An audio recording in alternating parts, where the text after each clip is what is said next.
Vietnam sering dipandang sebagai simbol kebangkitan baru Asia Tenggara. Ekonominya tumbuh cepat, kota-kotanya dipenuhi gedung modern, dan pariwisatanya terus menarik jutaan wisatawan dunia. Namun, di balik citra kemajuan itu, tersimpan sisi lain yang jarang terlihat. Dari budaya uang kopi dalam pelayanan publik, trotoar yang berubah menjadi ruang hidup, kebisingan kota yang tak pernah berhenti, hingga permukiman sempit di balik gedung pencakar langit, Vietnam menyimpan banyak paradoks sosial yang menarik sekaligus mengejutkan. Dalam video ini, kita akan membahas sisi-sisi Vietnam yang jarang dibicarakan, ketika pertumbuhan ekonomi yang begitu cepat berjalan berdampingan dengan tekanan hidup, budaya unik, dan realitas keras kehidupan urban modern. Nomor 13, budaya uang kopi di Vietnam. Di balik citra Vietnam sebagai negara dengan pertumbuhan ekonomi tercepat di Asia Tenggara, terdapat praktik sosial yang sudah begitu melekat dalam kehidupan sehari-hari. Sebuah budaya yang dikenal luas dengan istilah uang kopi, sejenis pembayaran tidak resmi untuk mempercepat urusan. Kedengarannya sopan, bahkan terdengar seperti bentuk penghormatan atau ucapan terima kasih biasa.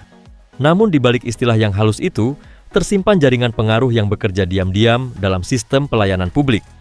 Di banyak negara seperti Amerika Serikat, seseorang mungkin harus menunggu berminggu-minggu untuk mengurus dokumen kendaraan, izin administrasi, atau layanan pemerintah lainnya. Tetapi di Vietnam, banyak warga percaya bahwa hampir semua urusan memiliki jalur cepat, asalkan ada biaya tambahan yang tidak tercatat secara resmi. Dalam kasus pelanggaran lalu lintas misalnya, sejumlah kecil uang, sekitar $20 Amerika, seringkali cukup untuk mengurangi denda atau bahkan menyelesaikan masalah di tempat. Nilainya mungkin setara dengan biaya nongkrong di kafe, tetapi praktik kecil seperti inilah yang perlahan membentuk budaya pelayanan berbasis prioritas berbayar. Istilah uang kopi kemudian berkembang menjadi semacam kode sosial nasional. Sebagian warga bahkan menyebutnya dengan istilah yang lebih lembut, biaya fleksibel. Jarang ada yang secara terang-terangan menyebutnya sebagai suap. Sebab bagi banyak orang, tanpa uang tambahan tersebut, sebuah berkas bisa tertahan selama berbulan-bulan tanpa kepastian. Menurut survei dari Transparency International, hampir sepertiga warga Vietnam mengaku pernah memberikan hadiah atau uang kepada pejabat demi mempercepat proses administrasi. Angka ini menunjukkan bagaimana praktik kecil yang dianggap biasa dapat berubah menjadi bagian dari budaya yang sulit dipisahkan dari sistem itu sendiri. Dan di titik inilah muncul pertanyaan yang lebih besar. Jika sejumlah kecil uang bisa menghapus denda atau mempercepat layanan, apakah banyak orang pada akhirnya akan memilih membayar demi kenyamanan? Dan mungkinkah justru suap-suap kecil yang dianggap sepele inilah yang perlahan merusak fondasi kepercayaan masyarakat jauh lebih dalam daripada korupsi besar yang jarang terlihat? Nomor 12, negara paling berisik di Asia Tenggara. Bagi banyak orang yang terbiasa dengan ketenangan kawasan pinggiran kota di barat, khususnya di Amerika Serikat, Vietnam bisa terasa seperti kejutan bagi indera pendengaran. Negara ini kerap disebut sebagai salah satu negara paling berisik di Asia Tenggara. Dan di balik hiruk-pikuk itu, tersimpan sisi lain dari kehidupan urban yang jarang dibahas. Polusi suara yang telah menyatu dengan budaya sehari-hari. Di Vietnam, keheningan hampir terasa seperti sebuah kemewahan. Dari fajar hingga larut malam, kota-kotanya seolah tidak pernah benar-benar berhenti bergerak. Klakson kendaraan bersahut-sahutan, pedagang kaki lima berteriak menawarkan dagangan, pengeras suara umum terus menyala, sementara arak-arakan pernikahan dan karaoke keliling menambah lapisan suara tanpa henti. Semua bercampur menjadi semacam simfoni kacau yang oleh sebagian warga lokal bahkan disebut sebagai suara kehidupan. Di kota-kota besar seperti Hanoi dan Ho Chi Minh City, sebagian penduduk menghadapi paparan kebisingan harian yang disebut mencapai lebih dari 105 desibel, jauh melampaui batas aman yang direkomendasikan oleh World Health Organization. Pada jam sibuk, suasananya bahkan digambarkan menyerupai medan perang akustik. Pengendara motor terus membunyikan klakson, sopir saling berteriak, dan para pejalan kaki pun ikut meninggikan suara hanya agar dapat didengar di tengah kekacauan. Saat malam tiba, irama kota tidak benar-benar mereda. Suara klakson berganti menjadi dentuman musik dari pesta pernikahan, ulang tahun, hingga acara karaoke dadakan di pinggir jalan. Bagi banyak orang asing yang baru datang, kondisi ini seringkali membutuhkan waktu berminggu-minggu untuk bisa terbiasa. Namun di balik kebisingan itu, tersimpan kontras budaya yang menarik. Di banyak negara barat, keheningan identik dengan kenyamanan, ketenangan, dan ruang pribadi. Sementara di Vietnam, suara yang terus-menerus justru mencerminkan denyut kehidupan sosial yang aktif dan energi kota yang tak pernah tidur. Tetapi, pada saat yang sama, kondisi ini juga memperlihatkan sisi gelap dari pertumbuhan urban yang begitu cepat ketika ledakan aktivitas manusia dan kepadatan kota perlahan melampaui batas kedamaian. Nomor 11, kekhawatiran di balik jajanan kaki lima Vietnam. Vietnam dikenal sebagai salah satu surga kuliner jalanan terbaik di dunia. Kota-kota seperti Hanoi dan Ho Chi Minh City berkali-kali masuk daftar destinasi kuliner terbaik dunia, bahkan kerap menempati posisi teratas dalam daftar street food Asia versi CNN dan Lonely Planet. Hidangan seperti bun cha, pho, banh mi, dan goi chuan mungkin terlihat sederhana, tetapi cita rasanya mampu memikat wisatawan dari seluruh dunia. Namun di balik aroma menggoda dan rasa yang dianggap luar biasa itu, terdapat sisi lain yang jarang dibicarakan secara terbuka. Banyak lapak makanan berdiri tepat di pinggir jalan, berdampingan dengan asap knalpot kendaraan, debu halus kota, dan bahkan selokan terbuka. Di sejumlah tempat, minyak goreng digunakan berulang kali hingga mengental seperti getah, namun tetap dipakai demi menekan biaya operasional. Sebagian bahan makanan berasal dari pasar grosir tanpa pemeriksaan yang ketat. Ada yang diawetkan menggunakan bahan kimia tertentu, ada pula yang dibiarkan semalaman di tengah suhu panas sebelum kembali dijual keesokan harinya. Meski demikian, warga lokal tetap mengonsumsinya setiap hari, sementara para turis terus rela mengantre demi mencicipi pengalaman kuliner yang dianggap autentik. Sebagian besar pedagang kaki lima di Vietnam berasal dari sektor informal. Banyak di antara mereka adalah perantau dari desa-desa yang datang ke kota demi mencari penghidupan. Dengan modal yang terbatas, mereka tidak mampu menyewa tempat usaha yang layak atau memenuhi seluruh standar kebersihan modern.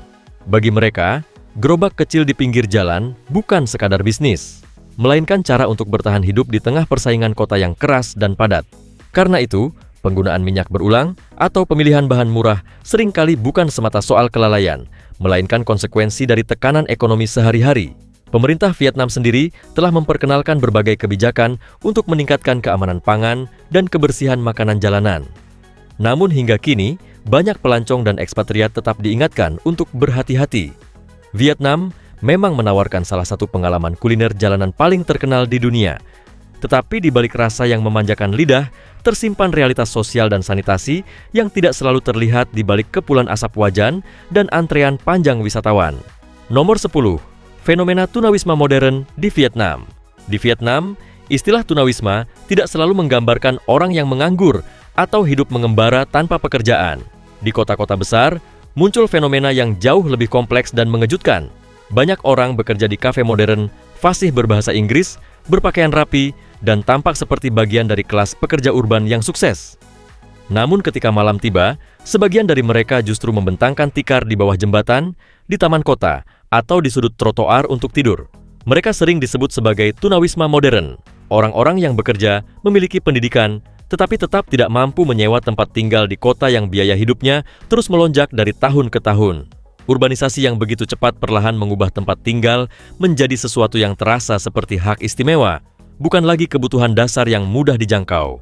Di Hanoi dan Ho Chi Minh City, harga rumah disebut telah meningkat 3 hingga 5 kali lipat hanya dalam kurun 1 dekade. Sementara itu, pendapatan pekerja biasa nyaris tidak mengalami kenaikan yang sebanding. Akibatnya, banyak buruh konstruksi yang membangun apartemen dan gedung mewah justru hidup tanpa tempat tinggal yang layak.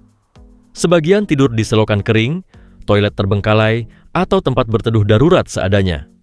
Mereka membangun rumah bagi orang lain, tetapi tidak memiliki rumah untuk diri mereka sendiri. Di sepanjang trotoar kota, mulai muncul hunian-hunian kecil yang bisa dipindahkan. Dibuat dari kayu, terpal, dan lembaran logam, tempat-tempat ini sering dilengkapi dengan kasur tipis, sudut memasak sederhana, bahkan televisi bertenaga baterai. Sebagian penghuninya hidup bertahun-tahun tanpa alamat resmi, tanpa dokumen domisili, dan tanpa pengakuan penuh dalam sistem layanan publik. Ironisnya, di kota yang dulu dikenal dunia sebagai Saigon, beberapa tunawisma tetap terhubung dengan dunia digital modern. Mereka menonton YouTube, menggulir TikTok, bermain game seperti Wii, dan mengisi daya ponsel di warung internet atau kafe murah. Pemandangan ini terasa begitu kontras. Hidup tanpa rumah tetap, tetapi tetap terkoneksi dengan internet dan arus informasi global setiap hari. Fenomena ini menghadirkan pertanyaan yang lebih dalam tentang arah pembangunan kota modern. Apakah sebuah negara benar-benar dapat disebut maju jika orang-orang yang membangun cakrawala kotanya sendiri bahkan tidak mampu menyewa sebuah kamar untuk tinggal? Nomor 9. Kota modern yang berubah menjadi sungai. Dari kejauhan, cakrawala Hanoi dan Ho Chi Minh City menampilkan wajah Vietnam sebagai salah satu kekuatan ekonomi Asia yang sedang bangkit. Gedung-gedung pencakar langit terus tumbuh, jalan-jalan baru dibangun, dan pusat-pusat bisnis modern bermunculan di berbagai sudut kota. Namun, hanya dibutuhkan satu hujan deras untuk memperlihatkan sisi lain dari pembangunan yang berjalan begitu cepat. Ketika hujan lebat turun, banyak ruas jalan utama berubah menjadi sungai dadakan. Alih-alih melihat lalu lintas modern bergerak lancar, warga justru harus menerobos banjir menggunakan pelampung, perahu kecil, bahkan kotak busa seadanya. Pemandangan itu terasa seperti paradoks besar sebuah kota modern. Seperti melihat mobil listrik mewah terjebak di tengah lumpur. Di balik fenomena ini, terdapat persoalan yang lebih dalam. Vietnam berkembang dengan sangat cepat dalam membangun tampilan luar kota. Menara tinggi, jalan lebar, dan kawasan bisnis modern. Namun di saat yang sama, banyak wilayah masih bergantung pada sistem drainase lama yang sebagian usianya telah mencapai ratusan tahun. Infrastruktur bawah tanah tidak berkembang secepat gedung-gedung di atasnya. Akibatnya, banjir perkotaan bukan lagi kejadian langka, melainkan sesuatu yang terus berulang setiap tahun. Kerugian ekonomi mencapai miliaran, aktivitas kota lumpuh hanya dalam hitungan jam, dan banyak warga mulai menganggap situasi itu sebagai bagian normal dari kehidupan urban. Fenomena ini memperlihatkan kontras tajam antara pertumbuhan ekonomi dan kesiapan infrastruktur. Sebuah negara dapat tumbuh dengan sangat cepat, tetapi fondasi kotanya tetap rapuh ketika menghadapi tekanan dasar seperti hujan deras. Disinilah muncul pertanyaan yang semakin sulit diabaikan. Bisakah sebuah kota benar-benar disebut modern jika warganya masih harus menggunakan perahu untuk pergi bekerja setelah hujan turun? Nomor 8. Jebakan turis di jalanan hiburan Vietnam. Saat malam tiba, kawasan Bui Vien Street di Saigon dan Ta Hien Street di Hanoi berubah menjadi pusat hiburan yang dipenuhi cahaya neon, musik keras, dan kerumunan wisatawan dari berbagai negara. Banyak orang menggambarkan tempat-tempat ini sebagai versi mini Las Vegas di Vietnam. Penuh pesta, alkohol, dan suasana yang nyaris tidak pernah tidur. Bagi banyak backpacker, jalanan ini dianggap sebagai wajah modern kehidupan malam Vietnam. Namun di balik atmosfer yang penuh euforia, terdapat sisi lain yang jarang terlihat oleh pengunjung yang baru datang. Sejumlah turis mengaku terjebak dalam praktik harga yang tidak transparan. Minuman bisa ditagih hingga 3 kali lebih mahal dari harga yang tercantum di menu. Koktail yang tampak menarik seringkali dipenuhi es hingga rasanya nyaris hambar. Di beberapa tempat, kembalian tidak diberikan secara penuh, sementara item tambahan kadang muncul diam-diam di dalam tagihan akhir. Di tengah keramaian malam, para pencopet juga bergerak dengan sangat halus. Mereka menyatu dengan lautan manusia, memanfaatkan kebisingan dan kepadatan jalan untuk beraksi tanpa mudah terlihat.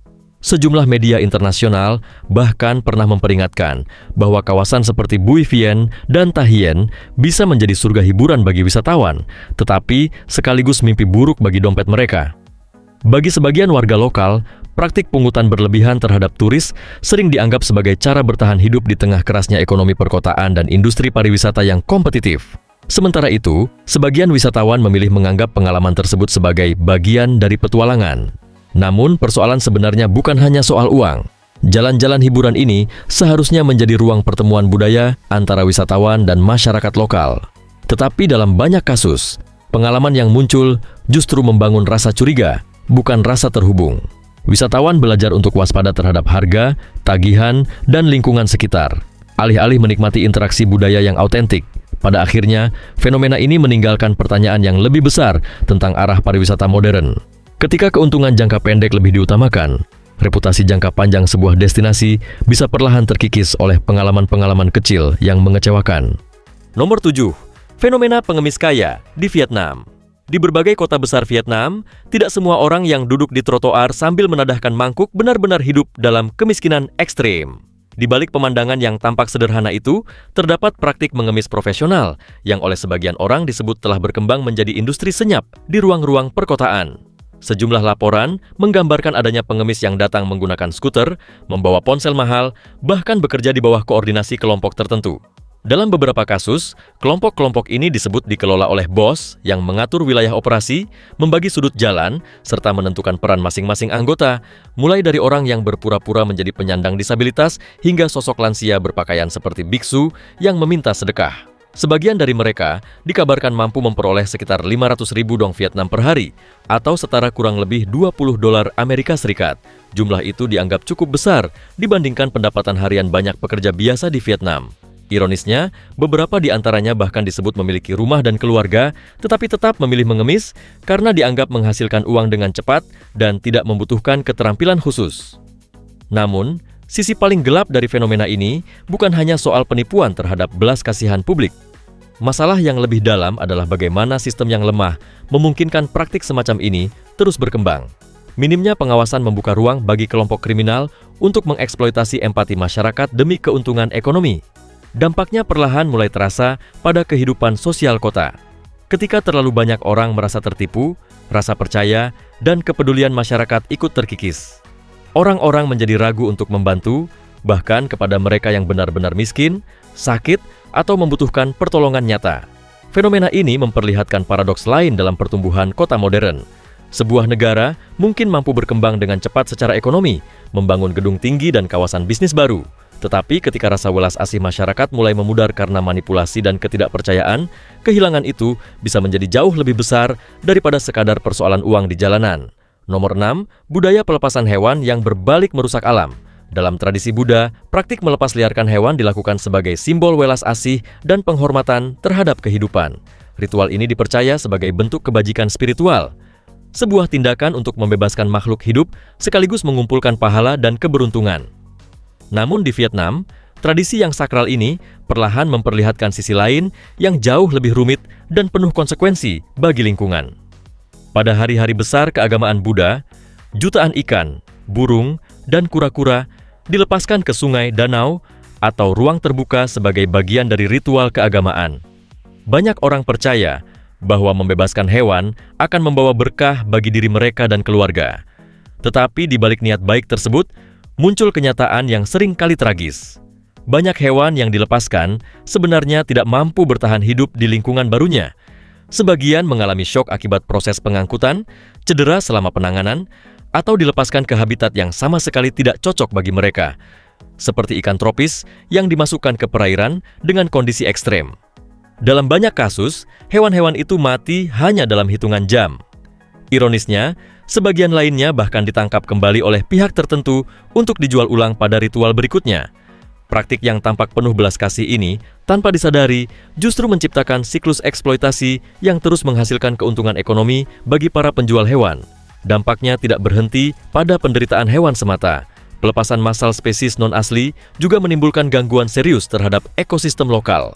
Kehadiran spesies asing dapat merusak keseimbangan lingkungan, memperparah polusi perairan, dan mengancam keberlangsungan satwa liar asli yang sudah hidup di habitat tersebut selama bertahun-tahun. Fenomena ini memperlihatkan sebuah kontradiksi yang menyakitkan. Di satu sisi, spiritualitas dan niat berbuat baik dirayakan sebagai bentuk penghormatan terhadap kehidupan. Namun di sisi lain, pemahaman ilmiah dan tanggung jawab ekologis seringkali diabaikan. Banyak orang percaya bahwa mereka sedang menyelamatkan makhluk hidup. Padahal, tanpa disadari, tindakan itu justru dapat melukai alam yang ingin mereka lindungi. Nomor 5, daging anjing. Tradisi yang memicu kontroversi. Di Vietnam, anjing tidak selalu dipandang hanya sebagai hewan peliharaan atau sahabat manusia. Bagi sebagian masyarakat, daging anjing juga merupakan bagian dari tradisi kuliner lama yang dipercaya membawa keberuntungan, terutama menjelang akhir bulan lunar. Banyak pelanggan datang ke restoran khusus daging anjing dengan keyakinan bahwa hidangan ini dapat mengusir kesialan dan mendatangkan rezeki. Dari Hanoi hingga Nam Dinh, sejumlah kawasan pernah dikenal luas karena deretan warung yang menjual hidangan berbahan dasar daging anjing. Jalan-jalan seperti Nha Tan, Phu Tuong, dan Cho Giai pernah menjadi pusat kuliner yang identik dengan tradisi tersebut. Dagingnya diolah melalui berbagai metode, mulai dari dikukus, dipanggang, hingga disajikan bersama terasi udang fermentasi untuk memperkuat cita rasa khasnya. Namun, di balik tradisi itu, terdapat kenyataan yang memicu perdebatan panjang. Hewan yang di banyak budaya dianggap sebagai sahabat setia manusia, di Vietnam justru menjadi bagian dari ritual, kepercayaan, dan kebiasaan turun-temurun. Kelompok perlindungan hewan memperkirakan jutaan anjing disembelih setiap tahun untuk konsumsi, meskipun beberapa kota besar mulai berupaya membatasi atau mengurangi praktik tersebut. Menariknya, perubahan mulai terlihat dari generasi muda Vietnam. Terutama di wilayah perkotaan, banyak anak muda kini menolak konsumsi daging anjing dan menganggapnya sebagai warisan masa lalu yang tidak lagi sesuai dengan nilai modern. Pergeseran pandangan ini menciptakan benturan diam-diam antara tradisi lama dan cara pandang baru terhadap kesejahteraan hewan. Vietnam kini berada di persimpangan budaya yang rumit. Di satu sisi, ada keinginan untuk mempertahankan warisan dan kebiasaan yang telah hidup selama puluhan tahun. Namun di sisi lain, tekanan global mengenai kasih sayang terhadap hewan dan perlakuan yang lebih manusiawi terus memengaruhi cara pandang masyarakat modern. Fenomena ini bukan hanya tentang makanan, tetapi juga tentang perubahan identitas budaya di tengah dunia yang terus bergerak maju. Nomor 4, Festival Hantu dan Tradisi Membakar Harta untuk Orang yang Telah Tiada. Setiap bulan Juli, dalam kalender lunar, langit di berbagai wilayah Vietnam dipenuhi cahaya dari ribuan api kecil yang menyala sepanjang malam. Tradisi ini dikenal luas sebagai Festival Hantu, sebuah masa ketika keluarga memberikan persembahan kepada leluhur dan anggota keluarga yang telah meninggal dunia. Namun persembahan yang dibakar bukan sekadar dupa, bunga, atau lilin. Banyak orang membakar replika dari kertas berbentuk rumah mewah, mobil, pakaian uang, bahkan telepon pintar seperti iPhone. Semua itu dipercaya akan dikirim ke alam setelah kematian sebagai bekal bagi arwah orang-orang tercinta.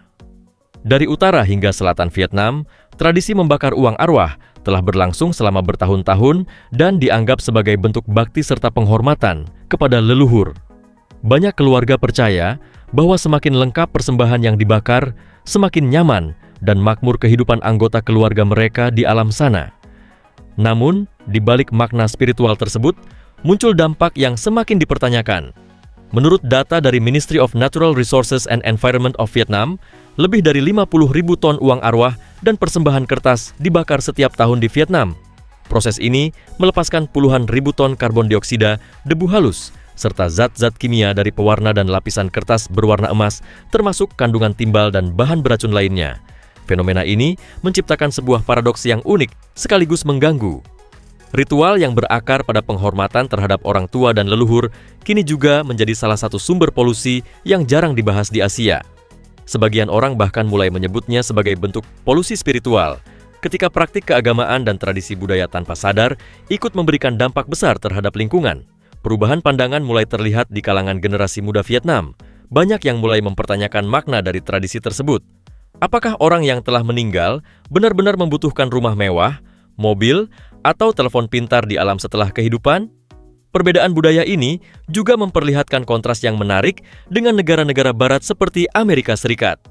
Jika sebagian masyarakat barat menghormati orang yang telah tiada melalui bunga, doa, dan kenangan, maka di Vietnam, penghormatan itu sering diwujudkan dengan mengirim simbol-simbol dunia materi melalui api. Nomor 3, trotoar yang berubah menjadi ruang hidup kota. Di Vietnam, trotoar bukan sekadar jalur untuk berjalan kaki. Bagi banyak warga, trotoar adalah perpanjangan dari kehidupan sehari-hari, ruang publik yang hidup, padat, dan terus bergerak dari pagi hingga malam. Saat fajar datang, trotoar berubah menjadi kedai kopi kecil yang dipenuhi obrolan warga. Menjelang siang, tempat yang sama bisa berubah menjadi restoran dadakan dengan aroma daging panggang yang memenuhi udara. Ketika malam tiba, ruang itu kembali berganti fungsi menjadi area parkir motor, tempat pangkas rambut, bahkan ruang tamu terbuka tempat para tetangga duduk bersama dan berbincang hingga larut. Dari Hanoi hingga Ho Chi Minh City, pemandangan seperti ini menjadi bagian dari ritme harian kota. Namun di balik suasana yang dianggap khas dan penuh energi itu, muncul sisi lain yang semakin terasa, kekacauan ruang publik yang terus memburuk. Banyak pejalan kaki terpaksa turun ke badan jalan karena trotoar telah dipenuhi lapak, kursi plastik, kendaraan parkir, dan aktivitas perdagangan. Mereka harus berjalan di antara sepeda motor yang membunyikan klakson dan mobil yang melintas hanya beberapa sentimeter dari tubuh mereka.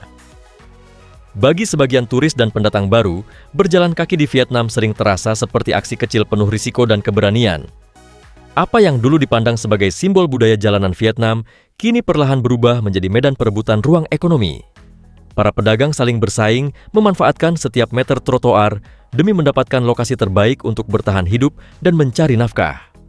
Pemerintah kota telah berkali-kali meluncurkan kampanye penertiban. Garis trotoar dicat ulang, denda diberlakukan, dan peralatan dagang disita.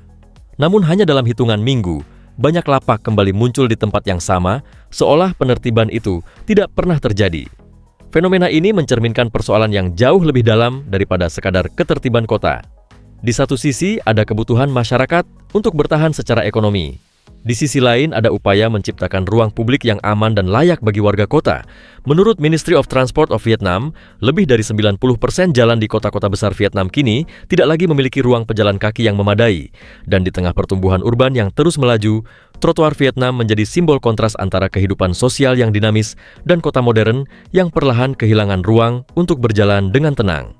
Nomor 2, budaya rasa ingin tahu terhadap kehidupan pribadi. Di Vietnam, percakapan dengan orang yang baru dikenal bisa berubah menjadi sangat pribadi hanya dalam hitungan menit. Pertanyaan seperti, usia Anda berapa? Sudah menikah atau belum? Hingga berapa gaji Anda? Sering muncul secara langsung dan tanpa basa-basi. Bagi banyak orang asing, pertanyaan seperti ini mungkin terasa terlalu jauh memasuki ranah pribadi. Namun, dalam budaya Vietnam, hal tersebut umumnya bukan dimaksudkan untuk menyinggung. Sebaliknya, rasa ingin tahu semacam itu sering dianggap sebagai bentuk keramahan dan upaya membangun kedekatan sosial. Di balik percakapan yang tampak santai itu, terdapat pola budaya yang lebih dalam. Kehidupan sosial di Vietnam banyak dibentuk oleh kebiasaan saling memperhatikan dan membandingkan perkembangan hidup satu sama lain. Di daerah pedesaan, masyarakat mengikuti kehidupan tetangga sebagai bagian dari ritme komunitas sehari-hari. Siapa yang baru menikah, siapa yang membangun rumah baru, atau siapa yang berhasil membeli mobil, sering menjadi ukuran tidak resmi tentang kemajuan seseorang di dalam lingkungan sosial mereka. Di kota-kota besar, kebiasaan ini memang tampak lebih halus, tetapi tetap hadir dalam bentuk yang kadang disebut secara bercanda sebagai gosip yang beradab. Di kafe, kantor, hingga media sosial, kehidupan pribadi dengan mudah berubah menjadi topik percakapan bersama. Hubungan, pekerjaan, pendapatan, bahkan gaya hidup seseorang dapat menjadi bahan spekulasi sosial yang terus berputar dari satu lingkaran ke lingkaran lain. Sebagian sosiolog menggambarkan fenomena ini sebagai bentuk budaya komunitas yang sangat kuat. Sebuah cara hidup di mana batas antara ruang pribadi dan ruang publik menjadi sangat tipis. Bertanya tentang kehidupan pribadi dipandang sebagai sesuatu yang normal dan ramah. Tetapi bagi banyak orang luar, pengalaman itu bisa terasa seperti interogasi ringan yang dibungkus senyum sopan. Yang menarik, rasa ingin tahu ini tidak selalu murni tentang kepedulian sosial. Dalam banyak kasus, terdapat dorongan halus untuk menempatkan seseorang dalam hierarki sosial komunitas. Siapa yang dianggap berhasil, siapa yang tertinggal, dan siapa yang berada pada posisi tertentu dalam struktur sosial yang tidak tertulis. Fenomena ini memperlihatkan kontras budaya yang unik. Jika di tempat seperti Beverly Hills, orang mungkin diam-diam menghitung kekayaan seseorang melalui rumah atau mobilnya, maka di Vietnam, proses yang sama sering berlangsung secara terbuka, ditemani secangkir teh dan percakapan yang terdengar ramah. Nomor 1, permukiman kumuh yang tersembunyi di balik kota modern. Di balik gemerlap cakrawala Hanoi, Ho Chi Minh City dan Da Nang, terdapat sisi kehidupan yang hampir tidak pernah terlihat oleh wisatawan. Di belakang pusat perbelanjaan mewah, apartemen modern, dan menara kaca yang menjulang tinggi, tersembunyi ribuan ruang sempit yang menjadi tempat tinggal para buruh, mahasiswa, dan pendatang dari berbagai daerah. Banyak dari kamar-kamar itu bahkan tidak lebih besar dari garasi mobil. Ukurannya seringkali kurang dari 12 meter persegi, tanpa jendela, tanpa ventilasi yang memadai, dan dalam banyak kasus tanpa kamar mandi pribadi. Biaya sewanya memang terlihat murah, sekitar 40 hingga 60 dolar per bulan. Namun harga sebenarnya dibayar melalui hal lain, kesehatan, kenyamanan, dan martabat hidup. Pada siang hari, ruangan kecil itu menahan panas seperti oven tertutup. Ketika malam datang, udara lembab bercampur bau jamur, suara kipas tua yang berdengung pelan, dan aliran limbah di balik dinding tipis menciptakan suasana yang pengap dan melelahkan. Banyak warga lokal menyebut kawasan seperti ini sebagai permukiman kumuh mini, sisi gelap yang tersembunyi di balik citra kota modern Vietnam. Ironisnya, banyak penghuni tempat-tempat ini adalah orang-orang yang menjaga kota tetap hidup. Para pekerja konstruksi yang membangun apartemen mewah, pengemudi motor yang membuat lalu lintas terus bergerak, dan mahasiswa yang datang membawa mimpi besar, semuanya harus bertahan di ruang-ruang sempit yang nyaris tidak layak dihuni. Dalam lingkungan seperti ini, setiap meter persegi menjadi wilayah perjuangan untuk bertahan hidup. Namun kenyataan keras itu tidak hanya terjadi di daratan. Di kawasan Delta Mekong, permukiman kumuh bahkan berdiri di atas air. Di sepanjang sungai kawasan Chanto, An Giang, dan wilayah tua Saigon, ratusan keluarga tinggal di rumah-rumah darurat dengan lantai kayu rapuh yang mengapung di tepi sungai. Di tempat-tempat itu, sungai menjadi pusat seluruh kehidupan. Air yang sama digunakan untuk mandi, memasak, mencuci, bahkan menjadi tempat pembuangan limbah. Sumber kehidupan sekaligus perlahan berubah menjadi sumber penyakit yang meracuni lingkungan mereka sendiri. Sebagian penghuni mencoba menertawakan keadaan dengan humor sederhana. Mereka bercanda bahwa setidaknya biaya sewa mereka sudah termasuk udara segar. Tetapi di balik candaan itu, tersimpan kelelahan dan kesadaran diam-diam bahwa mereka hidup di batas tipis antara bertahan dan tersingkir. Fenomena ini memperlihatkan paradoks yang menyakitkan. Sebuah negara dapat membanggakan pertumbuhan ekonomi yang cepat dan cakrawala kota yang terus dipenuhi gedung pencakar langit. Tetapi pada saat yang sama, masih banyak warganya yang belum memiliki akses terhadap kebutuhan paling mendasar, tempat tinggal yang aman, sehat, dan layak untuk manusia. Jadi pertanyaannya menjadi sederhana, tetapi sulit dijawab. Bisakah seseorang benar-benar menyebut sebuah kota nyaman dihuni jika begitu banyak orang harus bertahan hidup di ruang sempit seluas 12 meter persegi hanya untuk tetap berada di dalamnya? Bagikan pendapat Anda di kolom komentar di bawah ini. Jangan lupa untuk like, subscribe, dan aktifkan notifikasi pada video ini agar tetap mendapatkan informasi tentang perkembangan terbaru dalam perubahan tatanan dunia yang sedang berlangsung. Terima kasih telah menonton, dan sampai jumpa di video berikutnya.